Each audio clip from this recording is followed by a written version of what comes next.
Buenos días a todos ustedes y bienvenidos a la Cámara de Comercio de Tarragona. Buenos días, Víctor Guart, director jurídico de Arola Legal.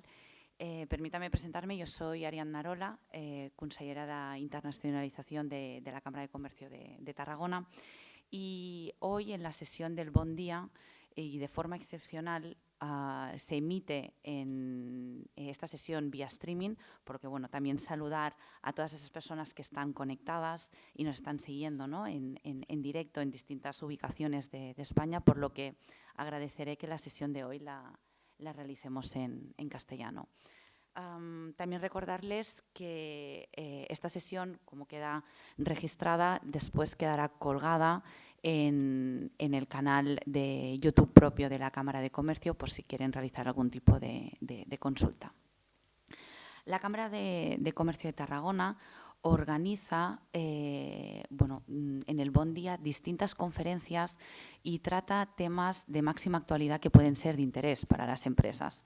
Y hoy, aquí en el Bon Día de hoy, explicaremos y hablaremos de la regulación y la normativa de la desforestación y los retos que está conllevando a las empresas e incluso a las administraciones en estar bien preparados para cuando esta normativa entre en vigor.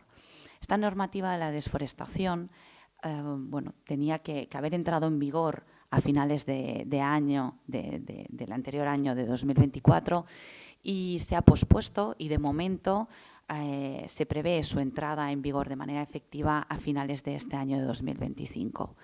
Y esto, se ha prolongado este año al final con el fin de permitir que tanto las administraciones y los operadores dispongan de más tiempo para poder prepararse de la mejor forma posible para cumplir con aquellas obligaciones que están enmarcadas en la normativa de la desforestación. Yo creo que todos somos conocedores, ¿no?, que temas como el medio ambiente y la sostenibilidad son temas cruciales a día de hoy.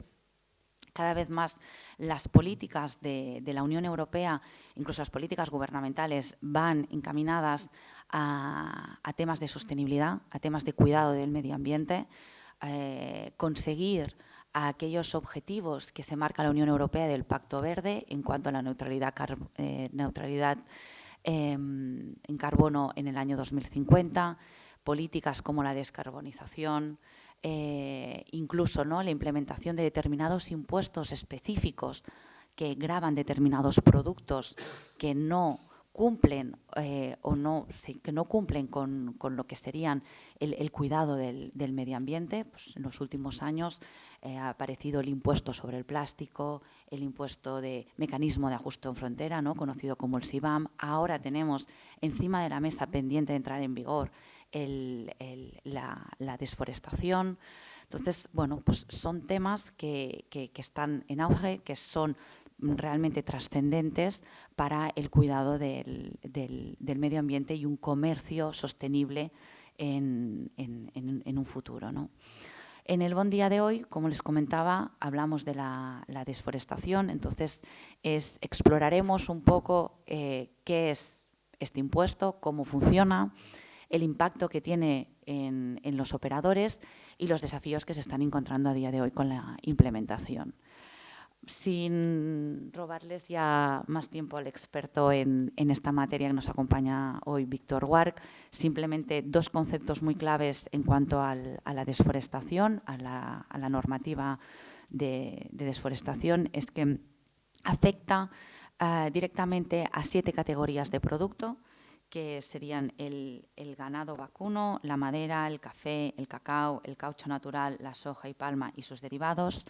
Y una vez que entre en vigor este reglamento, es decir, que sea de obligado cumplimiento por parte de los operadores, aquellos operadores que no demuestren debidamente que sus productos, ya sean importados o exportados, no no procedan de parcelas o terrenos libres en desforestación, no podrán tener operaciones de comercio internacional de sus productos y, por tanto, no podrán ser comercializados. Pues bueno, dada, ¿no?, la importancia, la envergadura y la trascendencia que tiene esta nueva regulación, la Cámara de Tarragona tuvo la iniciativa de organizar este Bon Día con la colaboración de una empresa, la empresa Arola. Es una empresa de comercio internacional de más de 80 años de experiencia en el ámbito de la gestión aduanera, en logística y en el ámbito también, en lo que nos lleva a día de hoy reunidos aquí, del impuesto especial y medioambiental. Pues bien, hacer una colaboración con el área de Arola Legal, que cuenta con 9 abogados en plantilla especializados en temas del ámbito de política de impuesto especial y medioambiental. Antes de empezar la presentación, les presento la persona que hoy hará la presentación, la exposición y experto en materia de desforestación. Es Víctor Wark, a mi derecha, ¿no?, abogado y director de Arola Legal desde hace más de 17 años. Está siempre vinculado en lo que sería en el ámbito del impuesto especial y las aduanas. Asesora a empresas y asociaciones en el ámbito de la energía, sobre el alcohol, también en otros productos sujetos al impuesto especial y medioambiental.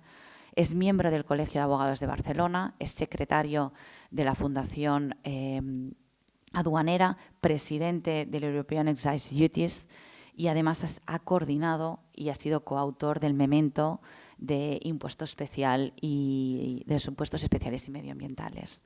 A día de hoy también, y de forma habitual, Víctor Wark hace charlas, ¿no?, es ponente habitual en conferencias en entidades como son escuelas de negocio y universidades.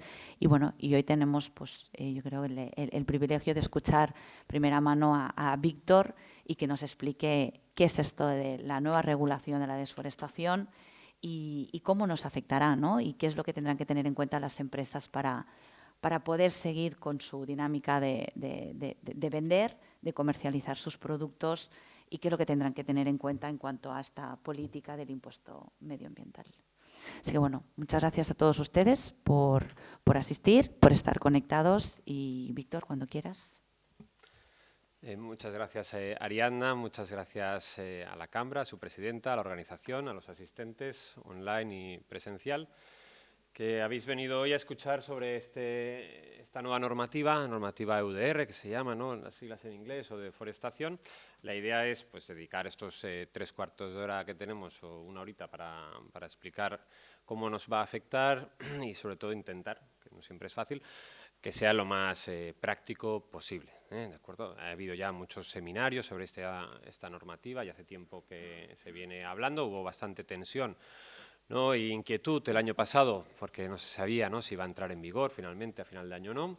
Ahora se ha pospuesto todo un año la entrada en vigor obligatoria, y las empresas, por lo tanto, tienen todo este año para prepararse, suponiendo que entrará en vigor a final de este año, 30 de diciembre de 2025.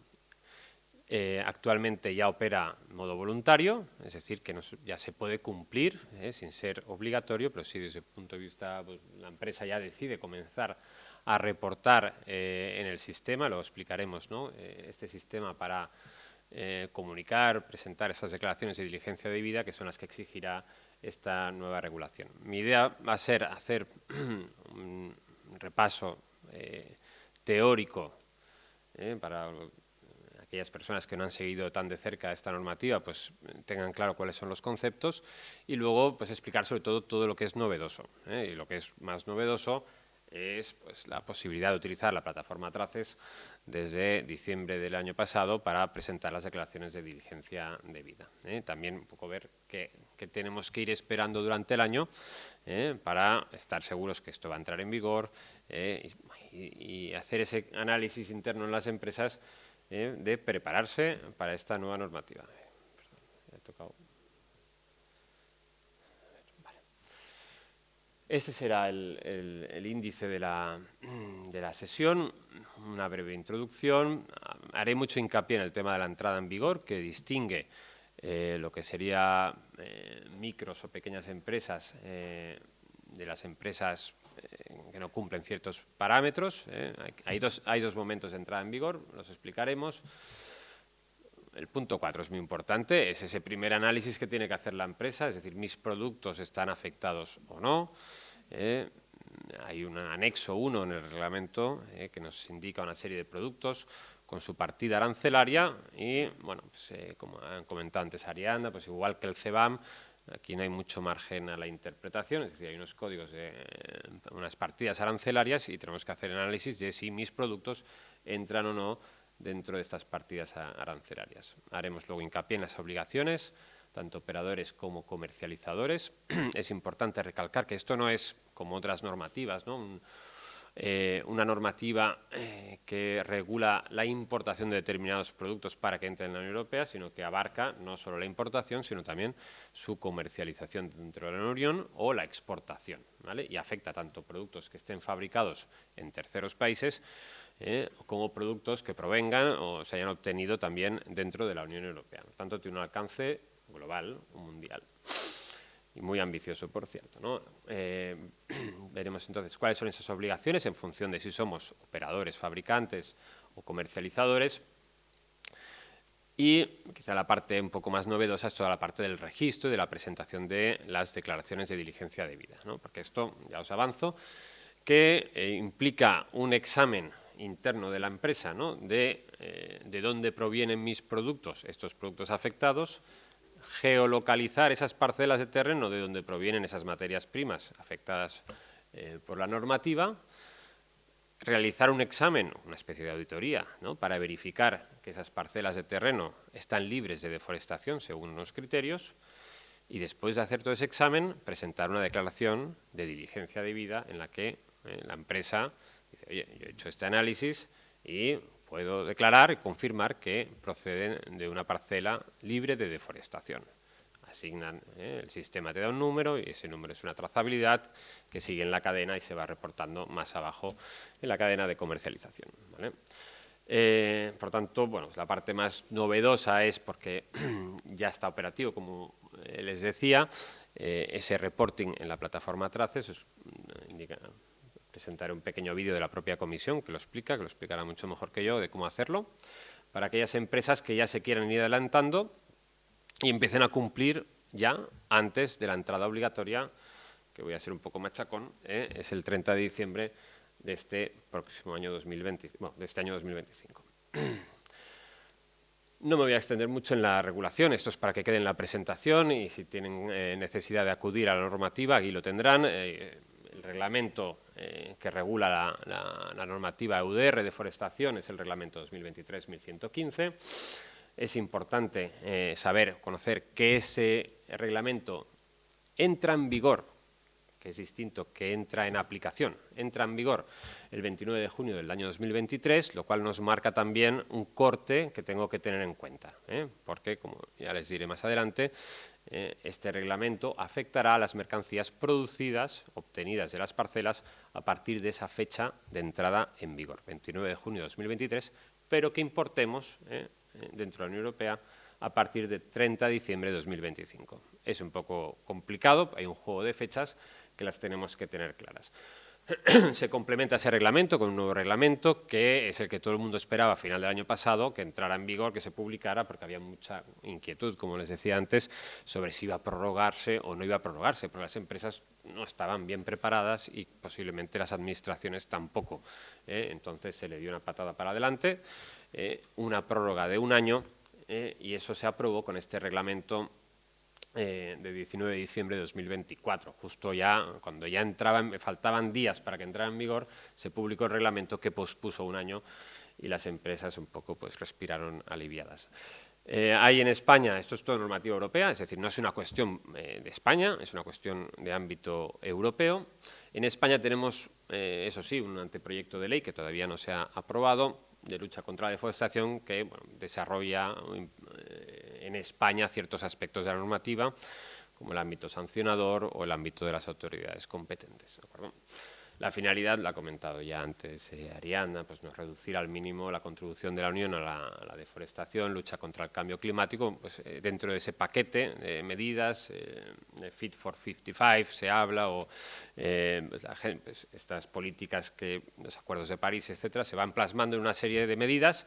CBAM es una de ellas, y esta es otra pata de esta mesa que estamos intentando construir de lucha contra el cambio climático, ¿de acuerdo? Aquí tenemos un mapa, ¿no?, de esas materias primas que ahora les indicaremos, que están afectadas, ¿no?, pues que están fundamentalmente obtenidas en países, algunos de ellos no tan desarrollados o con no tanta protección o seguridad jurídica. Entonces, pues lo que hace la Unión Europea es, oye, vamos a establecer en esos países, o queremos asegurarnos que también existe un cumplimiento de esa lucha contra la deforestación que nosotros queremos implementar. Vamos a tener que asegurarnos que esos productos que se han obtenido en estos otros países, aquí les indicamos, pues también respetan lo que nosotros queremos que se respete, ¿no? Esto sí que es novedoso. Esto ya, aparte de la normativa que les decía antes, hay una serie de material publicado por la Comisión, que yo creo que es importante que las empresas que estáis afectadas, pues lo encontréis en la página web de la Comisión Europea. Muy importante, no sé si esto tiene puntero, bueno, el documento de orientación. Es un documento publicado en noviembre, diría el 19 de noviembre de este año pasado, que establece muchos casos prácticos, resuelve muchas dudas, además de los documentos de preguntas frecuentes que va publicando la Comisión Europea. Bueno, pues el reglamento no es un articulado muy amplio, y con lo cual tenemos que ver un poco esos otros materiales de complemento para conocer cómo está interpretando la propia Comisión esta normativa. El registro en el sistema ya está disponible desde el 6 de noviembre. Y bueno, tenemos muchos vídeos, etcétera. Uno de ellos, como les decía, lo pasaremos más adelante. También se han publicado los códigos TARIC para introducir en las declaraciones aduaneras, en la casilla 44 del DUA, con las menciones relativas a la deforestación que sean obligatorias para indicar que el producto está afectado o que estando dentro de una partida arancelaria afectada no está sometido a regla de deforestación porque no proviene un producto, una materia prima pertinente, que se llama. Este material también les invito a que lo analicen. Como les decía, el reglamento entra en vigor 29 de junio del 23, 20 días después de su publicación en el Diario Oficial de la Unión Europea, pero aquí hay que distinguir entrada en vigor de entrada en aplicación, ¿vale? Porque lo importante es las dos fechas combinadas son importantes, pero no vamos a tener obligaciones hasta la entrada en aplicación obligatoria, que es esta fecha 30 de diciembre de 2025, por la prórroga que les indicaba anteriormente. Desde diciembre de 2024 ya se puede utilizar el programa, tanto en modo pruebas como en modo real, ¿de acuerdo?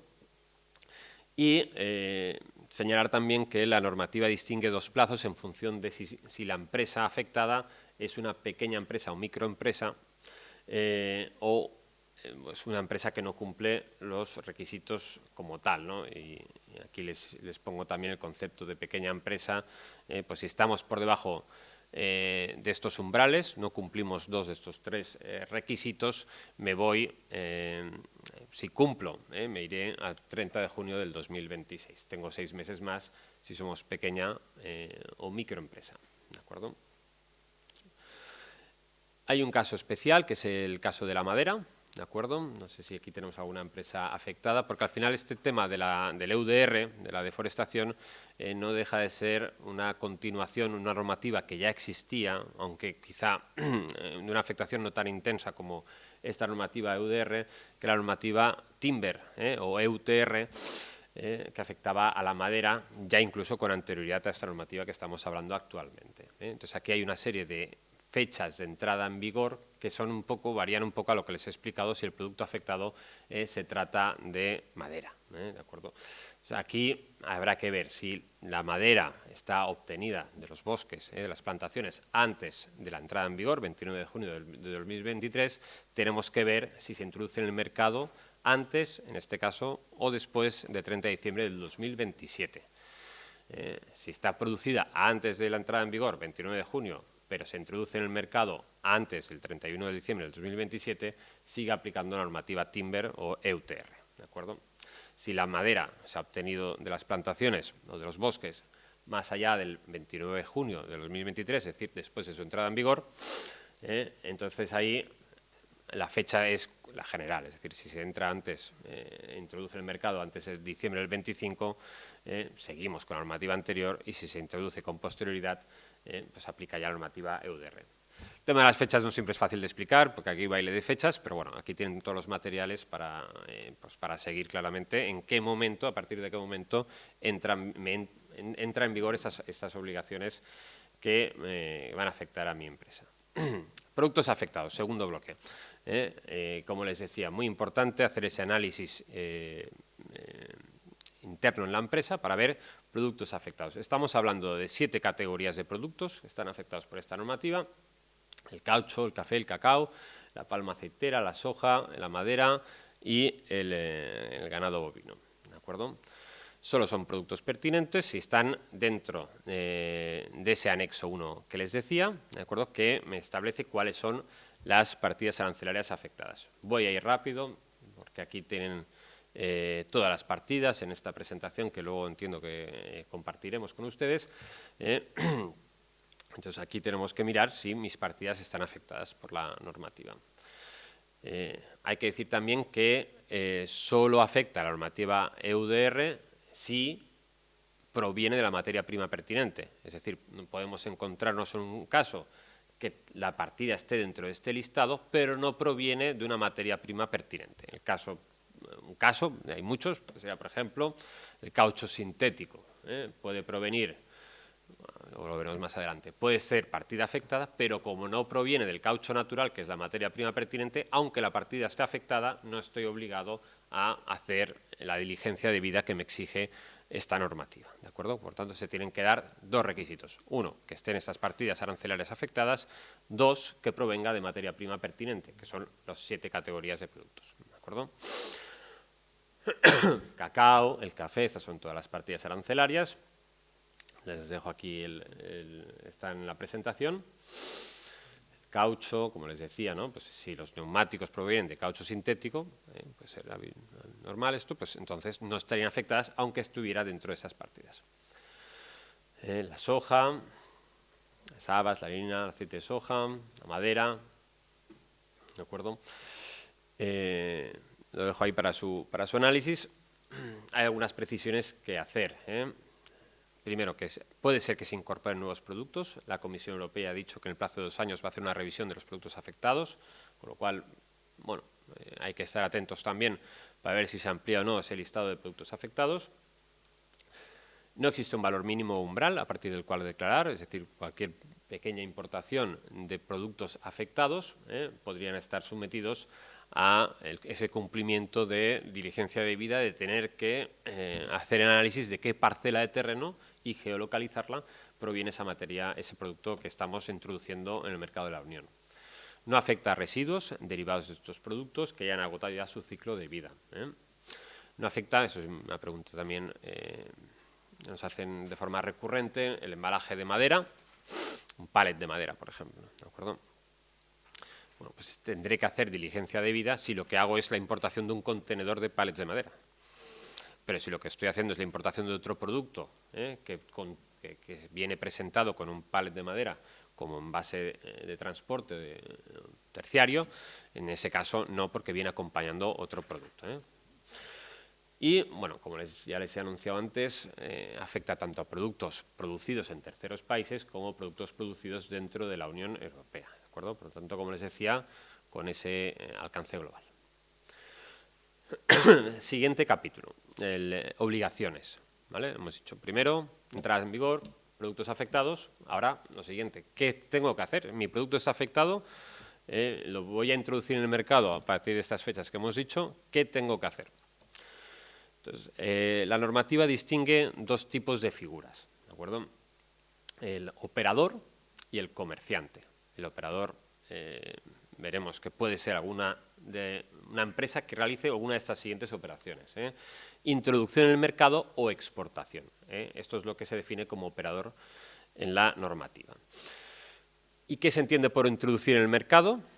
Pues lo que sería introducir en el mercado de la Unión porque ha tenido lugar un despacho a libre práctica de una determinada mercancía afectada, o también podría ser la primera comercialización de un producto afectado. Si yo estoy trayendo, por ejemplo,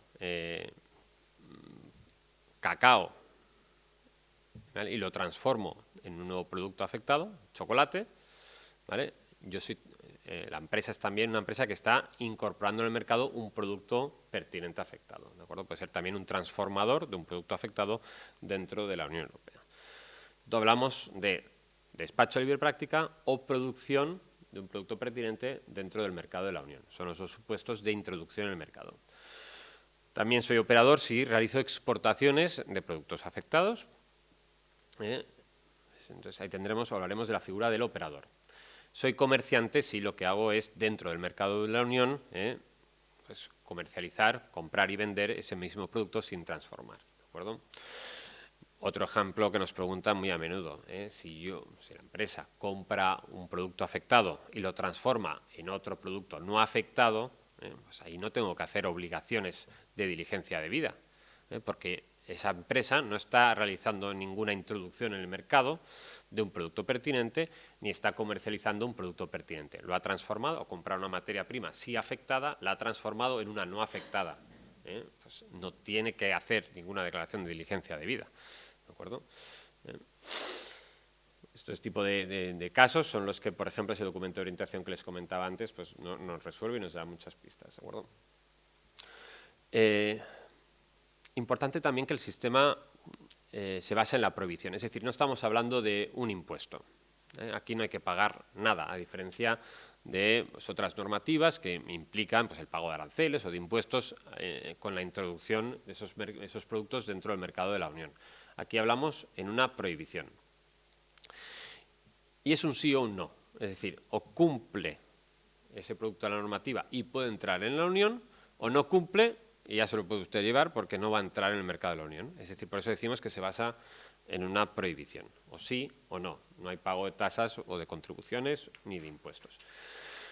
¿Y qué dice la norma? Pues está prohibido introducir, comercializar o exportar, esas tres operaciones que hablábamos antes, productos pertinentes, excepto si cumplen tres requisitos, ¿de acuerdo? Que esté libre de deforestación, ahora vemos que se entiende por tal, que hayan sido, no solo que esté libre de deforestación, sino que también se haya obtenido cumpliendo una serie de normativas o leyes en el país de producción, el país de origen. Y, finalmente, que esté amparado por una declaración de diligencia debida, que a partir de ahora mencionaremos como DDD, o declaración de diligencia debida. Es decir, es necesario el cumplimiento de estos tres requisitos para poder introducirlos dentro del mercado de la Unión. Primer requisito. Libre de deforestación. ¿Qué se entiende por libre de deforestación? Es un concepto, nos da las claves, se nos da las pistas. El reglamento nos dice que se entiende por una parcela de terreno que ha sido deforestada o no deforestada y cómo podemos verificar si efectivamente está libre de deforestación esa parcela en concreto. Pero aquí, para no extendernos más, diremos que se entiende que un producto está libre de deforestación si el producto pertinente proviene de una materia prima que se ha producido en una tierra que no ha sufrido deforestación, es decir, se ha transformado de bosque en plantación agrícola, fundamentalmente, después del 31 de diciembre del 2020, que es la fecha, es decir, nueva fecha que tenemos que tener en cuenta, ya son 3, ¿vale? Lo que tenemos que acreditar, que es la fecha en la que ya la Unión Europea dio a conocer que iba a haber esa normativa. Y entonces pensó la Comisión, oye, aquí lo que vamos a hacer es poner una fecha antes, porque si no, desde que hemos dado a conocer esta normativa, aquí va a haber un efecto de, oye, pues vamos a deforestar o vamos a incumplir porque va a entrar esta normativa, o no vamos a ser tan exigentes porque va a entrar esta normativa, con lo cual la fecha de corte para comprobar si la parcela está libre de deforestación o no es más para atrás. Digamos, casi es retroactivo. Tengo que verificar que desde el 2020, 31 de diciembre de 2020, esa parcela de terreno de la cual proviene el producto no ha sufrido deforestación. ¿Vale? Esa es la fecha. ¿Y cómo lo haremos eso? Tenemos que ir a las coordenadas de geolocalización concretas donde se ha obtenido esa materia prima. Con la complejidad, pues si son, imaginemos, ¿no? Pues traigo un barco de aceite de soja. Es que, claro, esto puede provenir de cientos o multitud de parcelas de terreno que tengo que geolocalizar una a una, dando sus coordenadas de latitud y longitud. Bueno, y además todavía mucho más complejo, porque en función de la dimensión de la hectárea, si tiene más o menos de 4 hectáreas la parcela, la puedo geolocalizar con un solo punto, o si no tengo que hacer la delimitación con todos sus ángulos y con toda su superficie de esa parcela concreta. Y esto, un programa que se llama GeoSON, que nos permite obtener esa información o facilita esa geolocalización y nos crea un archivo que luego puedo descargar en la plataforma Traces. Luego lo explica también ese vídeo que os enseñaré. Pero al final, en el momento en que vaya a realizarse la importación de ese barco de aceite de soja, la empresa tendrá que ir a la plataforma esta Traces que os comentaba y identificar todas las parcelas, firmar, además, esto está libre de deforestación. Todas ellas están libres de deforestación. Si una sola de esas parcelas, una sola contamina el resto, ¿vale? Una sola en un granel que no podamos verificar que ha sido libre de deforestación, me contamina todo el barco, toda la partida, ¿de acuerdo? Segundo requisito, producido de conformidad con la legislación pertinente del país de producción, ¿vale? El reglamento EUDR me dice que tengo que verificar, o sea, tengo que hacer esa auditoría para comprobar que se cumplen todas estas normativas en el país de producción de las materias pertinentes. Derechos del suelo, de protección de los pueblos indígenas, derechos humanos, laborales, en fin, toda la lista que me identifica la normativa. También es importante, y eso también lo recalcamos mucho en las empresas, que no es suficiente con la declaración que me haga el proveedor fabricante en el país de origen. El productor brasileño me dice, no, yo te certifico, te hago una declaración responsable, conforme, el producto que le estoy vendiendo cumple con todo. Ah, yo ya está, me ha firmado la declaración responsable, no tengo que desarrollar todo el sistema de diligencia debida. No es lo que quiere la normativa. La normativa quiere que la empresa que introduce esos productos no se limite a fiarse de lo que le dice el fabricante en el país de producción, sino que vaya hasta la fuente, vaya hasta origen, desarrolle auditorías en el país de producción para comprobar que todo esto es correcto, ¿de acuerdo?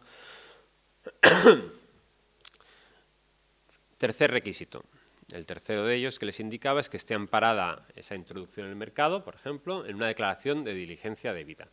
Esa declaración de diligencia debida que hacemos en la plataforma Traces y que nos da un número, que es el que va a permitir la trazabilidad de que el producto cumple dentro de la cadena, es solo el resultado de todo un trabajo previo, ¿de acuerdo? Y ese trabajo previo nos lo identifica el reglamento en 3 fases. Primero, requisitos de información, es decir, obtener información de cómo se ha producido ese producto en el país de origen, evaluar el riesgo, es decir, establecer procedimientos. Aquí estamos hablando mucho de calidad, estamos hablando de establecer procedimientos dentro de la empresa por escrito, que se cumplan, en la que haya muchos departamentos de la empresa involucrados, ¿de acuerdo? Para llevar a cabo todas estas fases de auditoría o de verificación, requisitos de información, evaluación del riesgo, y si tras obtener la información y evaluar el riesgo no llegamos a la conclusión de que el riesgo es despreciable, es decir, el riesgo es prácticamente inexistente de que haya habido deforestación, si el riesgo es despreciable, adelante. Si no, además, hay que adoptar medidas para reducir o mitigar el riesgo, que es la tercera de las patas del sistema de diligencia debida que propone exige el reglamento de EUDR. Después de haber hecho todo este estudio, bueno, puedo hacer ya esa declaración de diligencia debida en el sistema, ¿de acuerdo? Antes de la importación. Si no, como les decía, el sistema se basa en prohibición y no podré importar esos productos a partir del 30 de diciembre del 25. Esa declaración de diligencia de vida tiene que ser previa a la introducción, a la importación o a la exportación. El registro es durante 5 años, tengo que conservar toda la información y eso me va a dar un número que transmitiré a los siguientes eslabones en la cadena.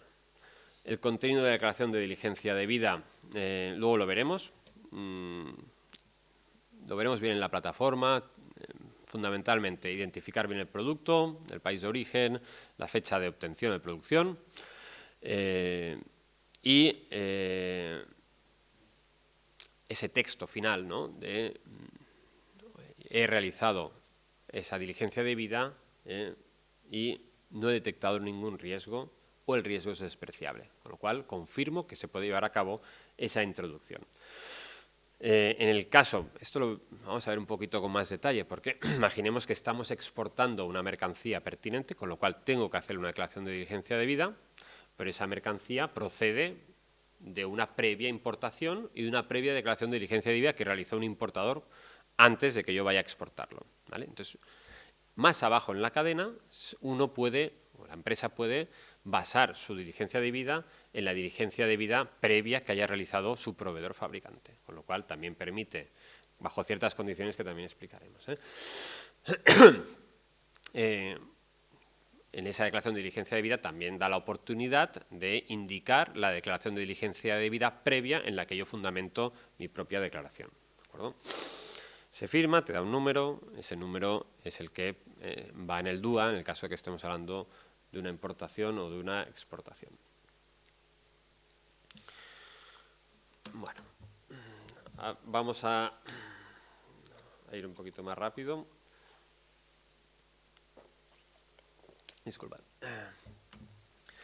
En cuanto a los requisitos de información, como una de las fases de esa diligencia debida, hay que recuperar información, documentos y datos que demuestren que los productos pertinentes son conformes y esa información que tengo que recopilar hace referencia a la descripción, la geolocalización de todas las parcelas, los datos de proveedores, de mis clientes y obtener información concluyente y verificable que el producto está libre de deforestación y que se ha producido conforme la legislación pertinente del país de producción. Y como les decía, esa información debe conservarse durante 5 años. Segunda fase de esa diligencia debida es la evaluación del riesgo, ¿vale? Primero obtener información, luego hacer un análisis de riesgo. Esa evaluación del riesgo nos da una serie de parámetros, lo que tendremos que incorporar en ese procedimiento de calidad o de control interno, ¿vale? Que tenga en cuenta muchos factores y habrá, en función de la categoría del producto. Eso sí, ha habido un problema. Yo no he tocado nada, ¿eh?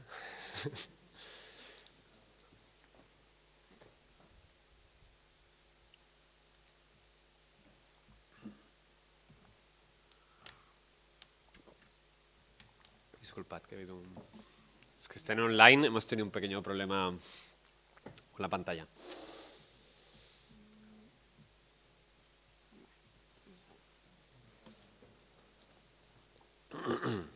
Víctor, mientras tanto, aprovecho y te hago una pregunta, si puede ser. Sí, claro. ¿La declaración de diligencia debida debe ser por empresa o por producto?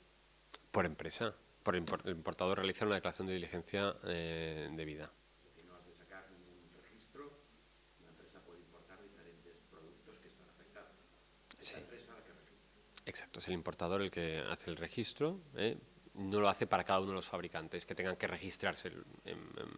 Todos los productores no tienen que registrarse, es el importador el que se registra y hace una declaración por productos, ¿vale? No sé qué ha pasado. Prometo que no he tocado nada, ¿eh? Tranquilo.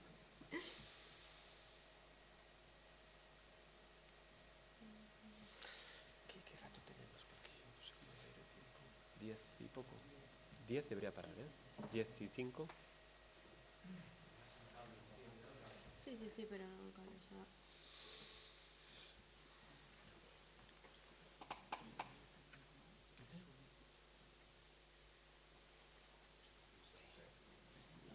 Acabamos con eso.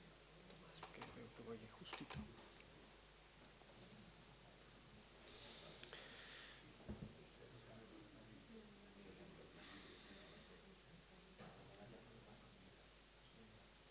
Internet.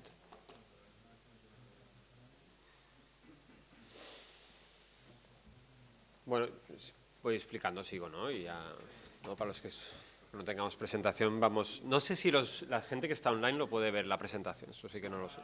Ah, mira. Pues resulta que era yo.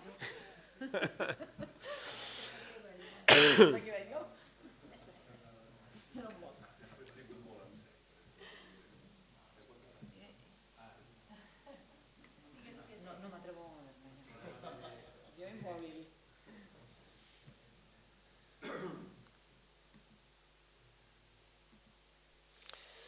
Vale, seguimos. Pequeño problema técnico. También es importante destacar que la Comisión Europea va a clasificar los países o parte de los países en 3 niveles de riesgo, ¿de acuerdo? Riesgo bajo, riesgo estándar o riesgo alto, de que los productos se hayan podido obtener incumpliendo. En función de la categoría o del nivel de riesgo del país del que estoy trayendo los productos, mis obligaciones serán unas u otras. Mis obligaciones respecto a evaluar el riesgo y establecer medidas para minimizar ese riesgo, mitigarlo, pues no son las mismas si el país de producción es de riesgo bajo o es de riesgo estándar o alto, ¿de acuerdo? Y esta clasificación de los países en función de su nivel de riesgo tiene que publicarse, y esto nos va a dar también la medida de si va a entrar en vigor esto realmente o se va a posponer otra vez. Tiene que publicarse antes del 30 de junio de este año. Es decir, así lo establece en ese reglamento que publica a final del año pasado, en 2024, hace 2 cosas. Pospone un año y dice, para que las empresas estén bien preparadas, la Comisión tiene que haber publicado 6 meses antes de su entrada en vigor los niveles de riesgo de los países. Si no, no entrará en vigor. Con lo cual tenemos que estar pendientes a ver si efectivamente ese acto delegado con la categorización de los países en función de su nivel de riesgo se publica o no se publica. Como les decía, riesgo bajo, mi diligencia de vida acaba con el primero de los pilares de la diligencia de vida, solamente requisitos de información, recopilar información. Riesgo estándar o riesgo alto, tengo que ir más allá, tengo que hacer más auditorías, más verificaciones para comprobar que los productos son conformes. Pregunta también básica, si estoy sometido a un sistema voluntario de certificación, con ISCC, etcétera, ¿cumplo o no cumplo? ¿Es suficiente? Aquí también la normativa de la Comisión, en sus documentos orientativos, nos dice es importante pero no es suficiente. Como les decía antes, ¿no? Con la declaración del fabricante no es suficiente, tengo que ir más allá. Con esos sistemas voluntarios o obligatorios puede ser suficiente si cumpliera con todos los requisitos que me exige la normativa UDR, pero no podemos basarnos solamente en esos sistemas voluntarios. Es decir, todo ese sistema de diligencia de vida tiene que implementarse y desarrollarse. Si estamos más abajo en la cadena, estamos hablando de segundos operadores, es decir, ya ha habido una declaración de diligencia de vida previa, y estamos hablando de una transformación posterior dentro del mercado de la Unión o una exportación de un producto que previamente ha sido objeto de diligencia de vida o una comercialización. Entonces aquí los requisitos son diferentes en función de si la empresa es pyme o no pyme, ¿de acuerdo? Si la empresa es pyme, está exenta, más abajo en la cadena, de llevar a cabo esa diligencia de vida, y lo único que está obligado es a transmitir el número de declaración de diligencia de vida, el número, a sus posibles clientes si lo que hace es comercializar un producto pertinente. Si una empresa no es pyme, sí que estará obligado a realizar una diligencia de vida, pero puede apoyarse en el número previo de la cadena, ¿de acuerdo?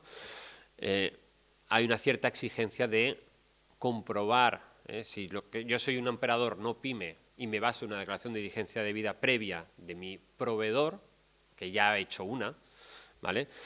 Aquí tengo que verificar, no tengo que verificar cuáles son las parcelas de geolocalización y hacer el mismo esfuerzo. porque además habrían problemas de confidencialidad, de protección del propio negocio de la empresa. Si yo conozco de qué parcelas de terreno está trayendo los productos mi proveedor, pues puedo irme a esa fuente. Entonces, eso está protegido. Lo que sí que tengo que hacer es verificar que mi proveedor, que ya ha hecho una declaración de diligencia debida, tiene implementado ese sistema de diligencia debida que exige la normativa de UDR, ¿vale? Venga, voy a meter un poquito más rápido, que si no, no llegaremos. Tengo aquí algún ejemplo. Por ejemplo, vamos a hacerlo con esto, espero a ver si queda claro. Haré un ejemplo, tenía muchos más, pero los he eliminado de la presentación. Por ejemplo, tenemos un importador de caucho natural, ¿vale? Que se ha obtenido en noviembre del 2024 y lo introduce en el mercado de la Unión en enero del 2026, después de la entrada en vigor, entrada de aplicación obligatoria. Es un operador, porque introduce el producto en el mercado de la Unión. Está obligado a desarrollar un sistema de diligencia debida, a presentar esa declaración en el sistema TRACES y a obtener el número, que lo pasará al siguiente en la cadena. El caucho es vendido por el importador a un pequeño fabricante de neumáticos. El neumático también es un producto pertinente, con lo cual lo ha transformado y introduce un nuevo producto pertinente en el mercado de la Unión. Es también un operador, no es un comerciante, porque lo ha transformado en un producto pertinente. Este operador es PYME, con lo cual no tiene obligación de llevar a cabo implementar el sistema de diligencia debida, pero sí a recibir o a pedir a su proveedor, que ya hizo esa declaración, el número y a traspasarlo al siguiente en la cadena. Y el neumático finalmente es adquirido por un exportador no PYME, en este ejemplo, ¿vale?, hipotético, que lo vende a un tercer país. Hay una exportación, ¿vale?, de ese producto pertinente, con lo cual en el DUA de exportación tendrá que figurar un número de declaración de diligencia debida. Al ser un operador, en este caso no PYME, tendrá que hacer un sistema de diligencia debida que puede basarse en las anteriores y presentar, eso sí, como hay una declaración de exportación, presentar en el sistema TRACES también una declaración de diligencia debida, obtener un número que indicará en la casilla 44 del DUA, ¿vale? Representantes autorizados, aparte de la figura de operador comerciante, hay también la figura de representante autorizado. Yo creo que está pensando en operadores, más bien representantes aduaneros, operadores logísticos, que pueden tener el mandato de ese operador para ellos presentar en nombre del obligado esa declaración en TRACES, obtener el número de declaración de diligencia debida e incorporarlo en el DUA. Yo creo que fundamentalmente para el representante aduanero, porque hace ya las dos cosas, te presenta la declaración en TRACES, obtiene el número, la incluye en el DUA. Voy rápido también, códigos TARIC aprobados en función de las casuísticas, ¿no? ¿Por qué? Porque va a saltar. Si ese código arancelario está dentro de los productos del anexo 1, me va a saltar. Va a haber controles de estos productos, va a exigir. Entonces, con estos códigos podemos decirle, oye, que sí, o ese arancel sí, es partida arancelaria afectada, pero mi caso no. Estos códigos establecen los supuestos o que todavía no había entrado en vigor porque estuvo producida antes. Con esos códigos TARIC serán obligatorios para indicarlos en los DUAs desde el momento de su entrada en vigor obligatoria 30 de diciembre. Registro, ya súper rápido. Yo creo que es también que tengáis esta presentación y luego vayáis siguiéndola para hacerlo, es decir, ya es bastante sencillo, es posible desde el 6 de noviembre registraros para poder hacer esas declaraciones, hay que estar previamente registrado, se hace en ese link que les he indicado aquí, hay que crear una cuenta con un login, etcétera, se identifica la empresa para la cual se van a presentar las declaraciones. Y bueno, pues esto aquí explico, hay que hacerlo como operador, ¿vale? Crear un nuevo operador, bueno, es un poco esto un poco masticadito para que se pueda hacer sin mayores problemas el registro en TRACES para la presentación de la declaración de diligencia debida. Y ahora sería el momento de poner este vídeo, ¿vale? Porque yo lo podría explicar, pero es un vídeo muy cortito, de 3-4 minutos. Está en inglés, pero subtitulado en castellano y explica muy claramente cómo hacer una declaración de diligencia debida. Lo del registro no, porque es muy sencillo, con los pasos anteriores, pero aquí, bueno, para asustarnos o no, porque será en función de las parcelas que tengamos que identificar. ¿Vale? Aquí lo ponen como todo fuera muy fácil, ¿eh? Creo que tiene un título, hace la declaración con 10 clics, creo que le llama. Sí, pero bueno, voy a ver si lo puedo hacer. Bueno, ahora es la parte técnica que esperemos que funcione. How can an economic operator manually create a new DDS in less than 10 clicks? This tutorial explains how an economic operator can manually create a due diligence statement, DDS. Companies have the alternative to make DDS submissions via APIs. Any information used for this video is for demonstration purposes only. The term economic operator refers to the following roles. Importers, exporters are companies that import or export goods and products in scope of the EUDR into or out of the customs territory of the EU. Domestic producers are companies that produce either raw material or manufactured goods, which contain products in scope of the EUDR within the EU. Traders are companies that trade goods and products in scope of the EUDR within the EU. Authorized representatives are companies that act and submit EUDR DDSs on behalf of the other three categories of economic operators. To make a submission, you need to be connected as an economic operator in the system. Start by accessing the Search Facility page, which can be found from the Documents menu by selecting the EU deforestation entry on the landing page. To create a new DDS, due diligence statement, click the Create button in the top right section above the search field. Then choose the Plus As Operator option from the drop-down list. A new window will appear requesting an internal reference number. This is a free format field to be used by the operators to help identify their DDSs internally for their own classification purposes. If one is not provided during the creation of a DDS, the system will generate a default value. When the new DDS is saved for the first time, click Confirm to proceed. A new statement document will appear with mandatory fields marked with a red star. To add the commodity or product, select from a list of codes using the interactive tree structure or by typing a keyword in the search field to find the desired HS code. After selecting the commodity code, provide additional mandatory information such as commodity or product description, weight, and country of production. Click the Import button to upload a geolocation JSON file containing the geolocation of the place of harvest. The location can be either uploaded using a GeoJSON file or input manually. The file needs to be prepared in advance. When opening it, the system will display the data from the JSON document in detail. Click Confirm to continue. Do not forget to enter the country of production, which is a mandatory field. After validating the information, you can save the draft. Click on Save button and confirm the action. Once the DDS is saved as draft, you have three options available: delete the draft, save any new information added to it, and submit. Please review all information before submitting the document.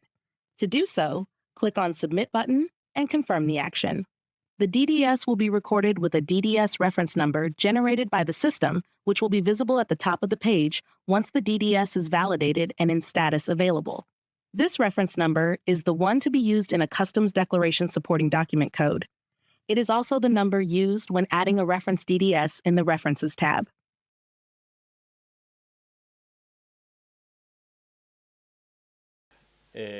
Como ven, pues aquí parece muy sencillo, pero al final... Está muy bien, Víctor. Los representantes aduaneros tendremos trabajo. Sí, sí. Pero todo el trabajo previo, ¿no?, que hay que hacer para, al final, los 10 clics es el resultado de muchísimas horas de trabajo, ¿no?, de muchísima información que recopilar. Sí que es verdad que, bueno, lo que es la presentación propiamente de la declaración, lo más complicado es obtener las parcelas de geolocalización de todo que intervienen en esa mercancía que estamos introduciendo, ¿no? Y como ven, su identificación es, bueno, con todas las coordenadas. Hay esos archivos GeoXon que he mencionado, que es un tipo de programa que genera las coordenadas en un archivo informático para luego hacer la importación directa. Se puede subir o importar ese archivo con los datos de la geolocalización directamente en la plataforma, ¿de acuerdo? Es un reto muy importante, ¿de acuerdo? Entonces, las empresas, por eso les digo que el plazo de 30 de diciembre, esto es ya, con lo cual las empresas que estén afectadas pues, tienen que empezar ya a revisar todo esto que hemos estado hablando hoy para estar bien preparadas, ¿de acuerdo? Hay empresas, nosotros tenemos clientes que ya están trabajando con esto, hay un modo de pruebas también para poder presentarlo. Hay dos modos, ahí ahora mismo en la plataforma se puede acceder de dos formas, un modo pruebas para ir, o diríamos, trasteando, ¿no?, la plataforma, y en un modo ya, diríamos, en real, que te genera una declaración de diligencia debida. Bueno, me ha parecido que era interesante presentar este vídeo que explica muy claro, ¿no? Cuando lo vemos sobre la pantalla, pues siempre de forma mucho más intuitiva. Por el tiempo que es, yo creo que tengo que ir acabando ya. Tenía alguna cosa más sobre cosas peliagudas como sanciones si no cumplimos, etcétera, y las autoridades competentes, es el MITERT, esto hablamos de un impuesto, perdón, no hablamos de un impuesto, hablamos de normativa medioambiental, esto está en manos del MITERT, hay autoridades competentes, también lo son las autonómicas, hablar de sanciones, está pendiente de desarrollo por ley española, pero bueno, a ver, esto se me va. Los sistemas de control, como les decía, también irían en función de la procedencia del país, de su categorización de riesgo. Habrá más controles si el producto viene de riesgo alto, lógicamente. Se establece incluso cuál es el porcentaje de controles que tienen que llevar a cabo las autoridades competentes en función del riesgo del país. Habrá muchos menos si son riesgo bajo, lógicamente. Y las sanciones, pues desde incautación, prohibición de contratar con las administraciones públicas, sanciones económicas, multas, todas estas cosas un poco más dramáticas están en el reglamento y habrá que estar también a la espera de cómo se desarrollan por ley española, ¿de acuerdo? Finalizo, esta es la última, lo prometo, de mis slides. Hay aspectos contractuales que también es bueno que nos fijemos en esa implementación de la diligencia debida cuando contratemos con fabricantes, productores en países, productos que estén afectados por la deforestación, bueno, pues establecer esas cláusulas que nos protejan, indemnizatorias, resolutorias, es decir, seamos previsores, tengamos en cuenta que esto puede tener incluso afectación en los precios. Hay una serie de cuestiones de tipo contractual que a mí también me gusta hacer mención, que no solo, porque a veces el departamento de compras pues funciona sin tener conocimiento de esta normativa y cómo puede afectar luego en el negocio, ¿de acuerdo? Es muchísima información quizá, ¿no?, para esta sesión matutina, pero recalcar esto, ¿no? Hay que prepararse, ¿vale? Si tienen ahora alguna pregunta, podemos dedicar unos minutos también a resolver dudas que puedan tener.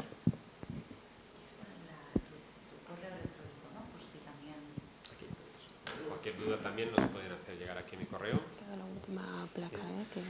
No sé si surge alguna duda aquí en la sala de la Cámara. Sí, perfecto. Sí. Sí, claro, comentabas que a mitad de año tienen que sacar el listado de países por categoría de riesgo. Sí. ¿Ahora cómo se está considerando? O sea, ¿cuál es el criterio ahora? ¿Es a libre? Hasta que no se parten todos de estándar, hasta que tengan... tenemos que tratarlos como estándar, porque no tenemos ahora mismo ningún acto de la administración, de la comisión que nos diga si es riesgo bajo o riesgo alto, ¿de acuerdo? Vale, por curiosidad. Tenemos que esperar, claro, porque ahora ya es posible, ¿no?, presentar declaraciones de diligencia debida, aunque no sea obligatorio y por tanto sin consecuencias en caso incluso de que no estuviera bien, diríamos, ¿no? Porque es solo voluntario, ¿vale? Pero la normativa nos dice eso, ¿no? Riesgo estándar hasta que nos diga la comisión si es riesgo bajo o riesgo alto. Había una propuesta de la comisión de que existiera también una cuarta categoría, es sin riesgo, y que no tuvieras que hacer nada. Pero eso al final, el último borrador, ahí en las controversias que hubo a final del año, ¿no?, entre Parlamento, Consejo, etcétera, se descartó y seguimos teniendo esos tres niveles de riesgo que comentábamos.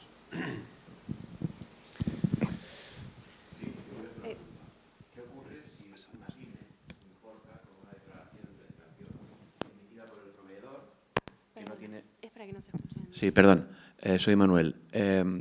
¿Qué pasaría en el caso hipotético de que una pyme importa que no tiene obligación de declarar la declaración debida, pero se fía o, de hecho, aporta única y exclusivamente el certificado de diligencia emitido por el proveedor. No tendría ningún riesgo. ¿Qué ocurre si esa declaración emitida por el proveedor, como que no tiene la obligación de averiguar la característica de esa emisión, no está del todo bien hecha, no sería conforme o habría cosas que no serían factibles? ¿Qué responsabilidad tendría en este caso el importador? Aquí es clarificar el concepto. O sea, la pyme que decíamos antes se le reducen sus obligaciones si está el segundo en la cadena, pero no si está importando. Si está importando, tiene que declarar la diligencia debida, presentar DDD, etc. Es solo cuando está el segundo en la cadena. Con lo cual, en el caso que me plantea, en el que el importador pyme hace la importación, sí que tiene que cumplir con todo. Es que será una de las dudas importantes. Sí, tiene que cumplir con todo. Es solo cuando está el segundo en la cadena, ya ha habido una previa importación de una empresa, pyme o no pyme, con todo el paquete, ¿no?, de control. Entonces, ese segundo eslabón en la cadena, que es pyme, entonces ahí sí que queda exonerado de buena parte de las obligaciones. Pero si es el importador, no. ¿Vale? Tendría que presentar DDD y hacer el sistema de diligencia debida, aunque sea pyme. Gracias. ¿Vale? Más preguntas.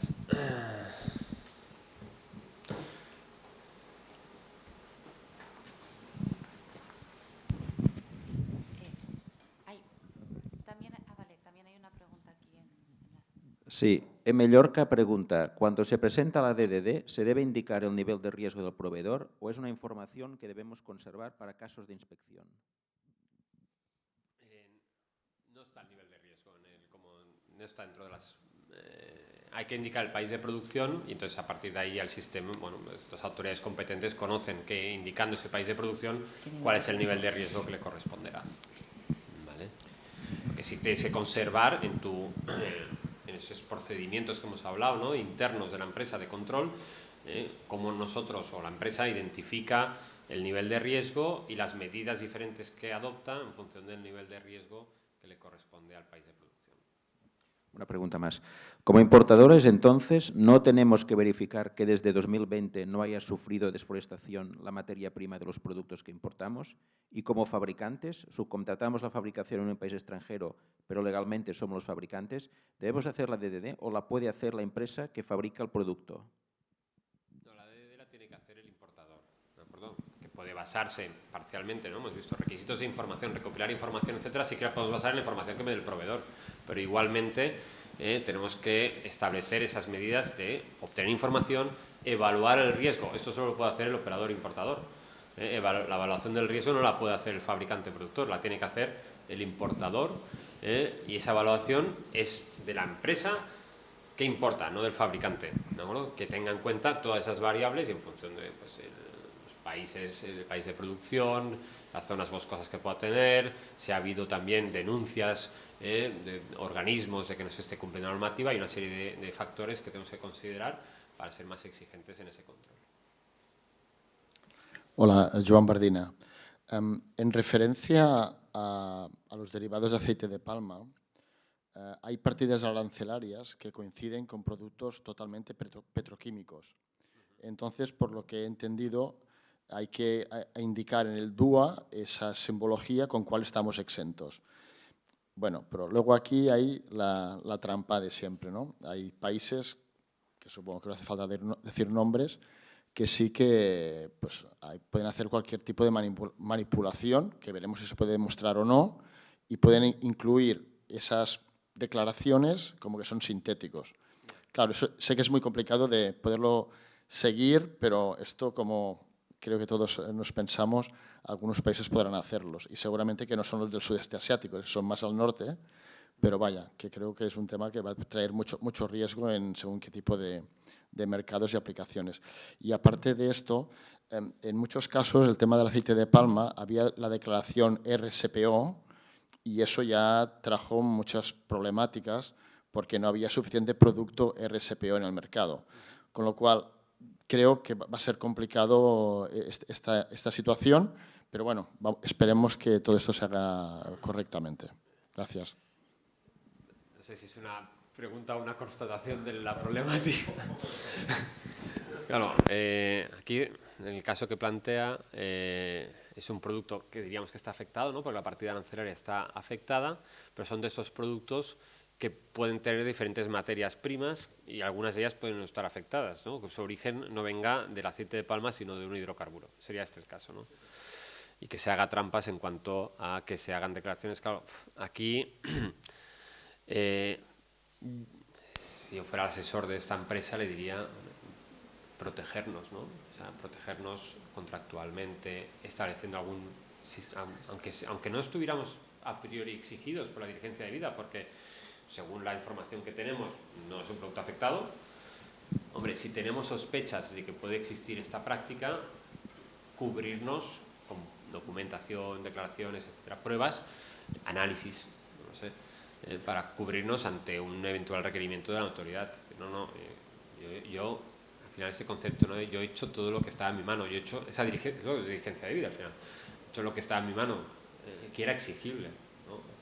La diligencia máxima pues es irme hasta el origen y acompañar al contenedor o hacer, pero esto no es lo que nos exigen, ¿no? Entonces, bueno, esa diligencia de vida, teniendo las circunstancias del caso, para protegernos ante un requerimiento de las autoridades. Isabel pregunta, si utilizo un producto como materia prima que no he importado en mi proceso productivo porque lo he comprado a un proveedor previo, entiendo que no debo hacer nada, pero si ese producto lo vendo a otro cliente, por ejemplo en España, sin exportación, ¿debería realizarlo? Gracias. Sí, yo creo que lo ha dicho bien. Es decir, si la empresa compra una materia prima afectada pertinente y lo utiliza en un proceso de fabricación y lo que obtiene no está afectado, no tengo obligaciones en cuanto a este reglamento. Simplemente mi proveedor me facilitará, si se lo pido, pues el número de declaración de diligencia debida. En factura, por ejemplo. Si con ese mismo producto lo que hago es revenderlo, entonces ahí sí, yo estoy comercializando un producto pertinente. Con lo cual tendré obligaciones en relación con EUDR. ¿Cuáles serán esas obligaciones? En función de si soy pyme o no soy pyme. ¿De acuerdo? Entonces, y en todo caso tendré que transmitir el número de declaración de diligencia debida al siguiente en la cadena. Juan Manuel pregunta, si soy distribuidor en España de un producto elaborado que importo desde fuera de la Unión Europea y este producto lleva en su interior aceite de soja, ¿qué obligaciones debo cumplir? Gracias. No, estamos un poco en el mismo caso que antes, ¿no? Tenemos que ver si procede si el producto pertinente... Estamos en uno de los productos con partida, porque si, también es importante, si por ejemplo tengo un coche, un vehículo, ¿sí?, que está siendo objeto de importación y los neumáticos a lo mejor proceden de caucho natural, pero el producto que estoy importando es el vehículo, el código NC que yo indico en el DUA es el vehículo, ahí no tengo que hacer diligencia de vida. Entonces, a lo que hay que ver primero es la partida arancelaria que es objeto de presentación en el DUA. Si está en ese anexo o no. Puede ser que contenga aceite de soja, pero que el producto importado no esté afectado. Entonces, ese es el primer análisis, ¿vale? En el caso de que la partida arancelaria de ese producto que contiene aceite de soja esté dentro de los del anexo 1, ahí sí, entonces, pues tengo que cumplir con las obligaciones que hemos estado explicando, ¿vale? Fijaros que en el caso este del neumático del vehículo, o sea, si importo un contenedor con neumáticos, sí estoy afectado. Si importo un vehículo con neumáticos afectados, no lo está. ¿De acuerdo? Muy bien. No sé si no hay más preguntas. Bueno, pues nada, pues, muchísimas... sí. No, Víctor. Muchísimas gracias a todos y Ariadna concluye.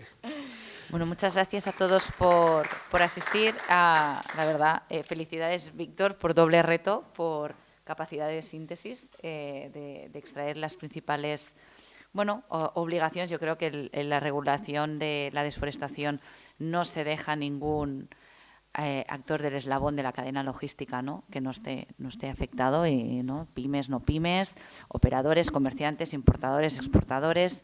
Y como bien decía, ¿no? Y felicidades realmente por cumplir en tiempo, porque yo creo que sintetizar toda esta nueva normativa en una hora, ¿no? Y nos ha faltado tiempo para responder a preguntas que hay hoy, a día de hoy y que vendrán, porque realmente el tema es muy complejo.